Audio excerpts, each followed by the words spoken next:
Friends இன்றைக்கி பார்த்தீங்கன்னா நம்ம என்ன செய்ய போகிறோம்னா இந்த சாக்லேட்டு இந்த பாலையும் வச்சு ஒரு சூப்பரான சாக்லேட் ஜெல்லி மாதிரி ஒரு ரெசிபியாக செய்ய போகிறோம். இதுவும் கமெண்ட்டில் ஒருத்தவங்க அப்புறம் எனக்கு கொஞ்சம் ஜெல்லி மாதிரியும் இல்லாமல் கேக் மாதிரியும் இல்லாமல் சாக்லேட்டில் கேட்டிருந்தாங்க. அதனால தான் நம்ம இது செய்ய போகிறோம். வாங்க டிசைன்னு பார்க்கலாம். ஃபஸ்ட்டு பார்த்திங்கன்னா ஒரு பாலில் ஒரு சர்க்கரையை போட்டு நல்லா கலந்து அது ஒரு ஓரமாக வச்சுக்கோங்க. அப்புறம் இன்னொரு பாலில் வந்து இன்னும் மிச்சம் வச்சுருந்த அந்த பாதி பால் அதை ஊற்றிட்டு கொக்கோ பவுடரை கொஞ்சம் ஊற்றிட்டு அதை நல்லா கொக்கோ பவுடர் வந்து கட்டி ஆகிடும். அது கட்டியாக விடாமல் நல்லா அதை கலரிக்கோங்க. அது கலர்றதுக்கு அப்புறம் போய்ட்டு ஸ்டவ்வை நம்ம ஆன் பண்ணி அது ரெண்டுத்தையும் ஒன்றா மிக்ஸ் பண்ணி ஊற்றிட்டு அதில் கொஞ்சம் சாக்லேட் நம்ம கட் பண்ணி வச்சுருப்போம். அந்த சாக்லேட்டை கொஞ்சம் ஊற்றி போட்டு அப்படியே நல்லா கொஞ்சம் கலரினே இருக்கும். அதை கலர்றதுக்கப்புறம் சாக்லேட் வந்து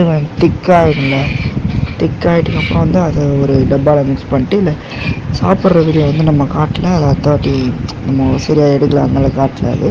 ஸோ அப்படியே ஃப்ரிட்ஜில் ஒரு 5 hour வச்சு வைக்கினா சூப்பராகிடும். இதே மாதிரி நீங்கள் கமெண்ட் பண்ணிட்டு போங்க, நான் செய்கிறேன்.